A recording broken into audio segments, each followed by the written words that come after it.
Bonjour, mon nom c'est Chantal Bourg, je suis enseignante en soins infirmiers. Je vais vous présenter aujourd'hui une courte capsule vidéo portant sur l'utilisation de la version électronique du programme d'immunisation du Québec, plus communément appelé le PIC. Donc, le PIC, c'est un outil de travail par excellence pour tous les professionnels impliqués en vaccination et il a préséance sur toute autre forme de document. Donc, dès l'ouverture du navigateur, vous devez indiquer le PIQ. Donc, je vous encourage à utiliser toujours la dernière version de parution. Ici, on parle du 30 avril 2018. Dès l'ouverture, vous constatez qu'il y a 3 sections, introduction, infolette et section. On clique sur section. Il y a 17 sous-sections. Donc, la section qui nous intéresse ici, ou sous-section, c'est la section vaccin. Dans la section vaccin, je veux porter votre attention sur le menu de la publication. Le menu nous permet d'accéder rapidement à toutes les informations contenues dans le PIC. Donc, nous, on va se diriger vers hépatite A et B. Donc, dans le haut, vous avez tous les onglets. Donc, composition du produit, présentation, indication, contre-indication, précaution, interchangeabilité, recherche d'anticorps, manifestation clinique, administration et réponse au vaccin. Donc, je vais vous montrer un petit peu en quoi consistent toutes ces sections-là. Donc, la section composition nous permet de repérer les produits contenus dans le vaccin, surtout lorsqu'un client nous parle d'une réaction allergique antérieure. Donc, dans le cas ici, on va plutôt mettre l'accent sur la présentation du produit. Vous devez savoir que le vaccin Twinrix arrive dans une fiole ou une seringue unidose de 0,5 ml. Donc, ça, c'est le format junior. Le format adulte, on parle de 1 ml. Il est d'aspect blanchâtre et opaque parce qu'il contient des sels d'aluminium. Donc, avant l'administration, il ne faut pas oublier d'agiter la seringue, sinon le sel d'aluminium va rester proche du piston et il ne rentrera pas correctement dans le bras du patient. Donc, les indications, on parle des critères de gratuité. Ici, on fait référence principalement aux enfants en 4e année du primaire, qui est notre clientèle cible. Mais on peut aussi vacciner gratuitement les enfants âgés de 6 mois et plus qui présentent un risque accru important, donc une exposition au virus de l'hépatite A ou au virus de l'hépatite B. Donc, pour connaître les critères d'indication, vous n'avez qu'à cliquer sur HA et HB. Donc, le G, ça veut dire gratuit. Le R, ça veut dire que le vaccin est recommandé. Recommandé par qui? Par 2 organismes, le SIC et le CCNI. Donc, et le A, là, il n'y a pas de A ici dans l'exemple cité, mais le A, ça voudrait dire que le vaccin, il est autorisé dans certaines circonstances. Le R et le A, ce ne sont pas des facteurs de gratuité. Donc, la personne famille qui voudrait recevoir un vaccin Twinrix et qui ferait partie de la section du R ou dans la section du A devrait débourser pour payer le produit immunisant. Donc, la section contre-indication. Vous devez savoir que la seule contre-indication absolue à l'administration du Twinrix, c'est une anaphylaxie, donc un choc anaphylactique, une réaction anaphylactique au produit d'une dose antérieure ou un produit d'un vaccin semblable. On parle de 1 cas sur 1 million de doses administrées. Les réactions anaphylactiques seront vues ainsi que les interventions dans le cadre d'un autre cours portant sur la vaccination. Même chose pour les précautions. Dans certains cas, l'infirmière ou le médecin ou la sage-femme peut décider de ne pas procéder à la vaccination. Donc, les précautions, pour les connaître, vous n'avez qu'à cliquer. Et là, vous allez voir apparaître une liste de précautions. Je vous conseillerais fortement de lire ces précautions pour vous aider à prendre une bonne décision, surtout si vous voyez que l'état général de la personne que vous voulez vacciner n'est pas un bon état général. Donc, on recherche quoi? De l'irritabilité, de la fièvre, de la léthargie, de la somnolence. Ça pourrait être des raisons de ne pas procéder à la vaccination.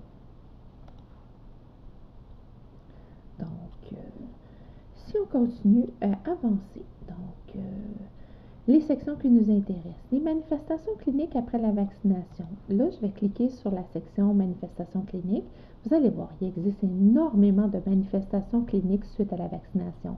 Mais dans les faits, quand on regarde les statistiques, On parle de 3 réactions les plus fréquemment rencontrées: de l'érythème, de la douleur et de la chaleur. Donc, ces 3 manifestations cliniques-là doivent être discutées avec le client famille.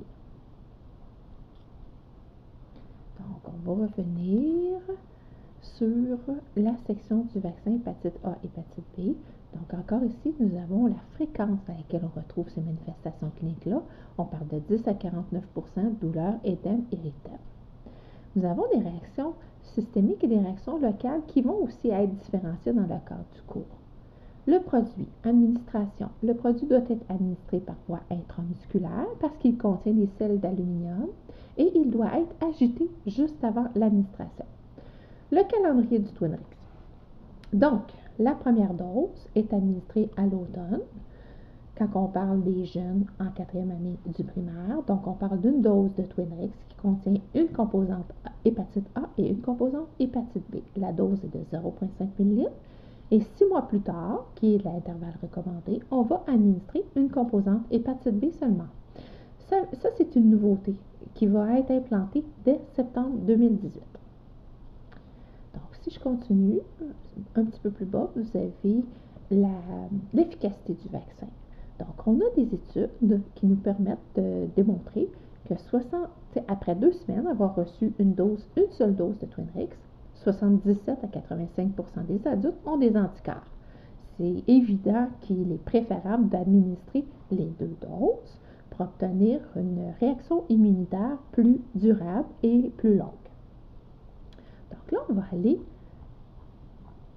on revient à notre menu et on va aller dans la section du vaccin contre le virus du papillome humain. Donc, le virus du papillome humain, sa composition, il y a 3 types de vaccins ici qui sont distribués au Canada. Nous, le vaccin sur lequel on va se pencher plus précisément, c'est le Gardasil 9. C'est le vaccin qui est administré. Il contient 9 souches, des souches qui sont principalement liées au cancer du col de l'utérus chez la jeune fille. Donc, vous devez savoir qu'il existe une centaine de souches de VPH. Cependant, les vaccins en contiennent 7 ou 9. Donc, le produit se présente dans une fiole ou une seringue unidose de 0,5 ml. Le vaccin est d'aspect trouble et blanchâtre aussi et doit être administré par voie intramusculaire. Donc, les indications, donc on parle encore de critères de gratuité, il y en a plusieurs. En gros, la clientèle qui nous intéresse, c'est les 9 à 17 ans, autant filles que garçons. Et ça aussi, c'est une nouveauté depuis environ 2 ans. Donc, les contre-indications, même chose que le Twinrix, l'anaphylaxie à un produit ou un vaccin antérieur. Et puis, les précautions, je n'irai pas cliquer, mais vous devez consulter les précautions advenant qu'il y a une situation particulière en stage. Vous en discutez avec votre enseignant. Les manifestations cliniques, on parle encore ici de douleur, d'érythème et d'édème, donc c'est les 3 plus fréquents. Fait très intéressant, donc la céphalée se retrouve plus fréquemment dans le groupe témoin, donc le groupe placebo, que dans le groupe administration vaccin. C'est juste pour vous démontrer que dans le fond, certaines manifestations cliniques ne sont pas liées au vaccin, mais peuvent être liées au stress vécu lors de l'administration du vaccin. Donc, si on continue, je descends tranquillement. Le vaccin n'est pas contre-indiqué. Il est contre-indiqué durant la grossesse. Il n'y a pas de risque accru pour le fœtus et la mère. Quoique, à 9 ans et demi, ça serait plutôt surprenant d'avoir une grossesse, mais c'est quand même des informations que vous devez lire et connaître afin d'être en mesure de répondre aux questions des parents. Donc, la voie intramusculaire pour l'administration du vaccin, les intervalles sont de 6 mois aussi entre les 2 doses et notre clientèle ciblée, elle est 9 à 17 ans. Donc, voici une présentation brève de 2 vaccins qui sont l'hépatite B et le Gardasil, donc le VPH.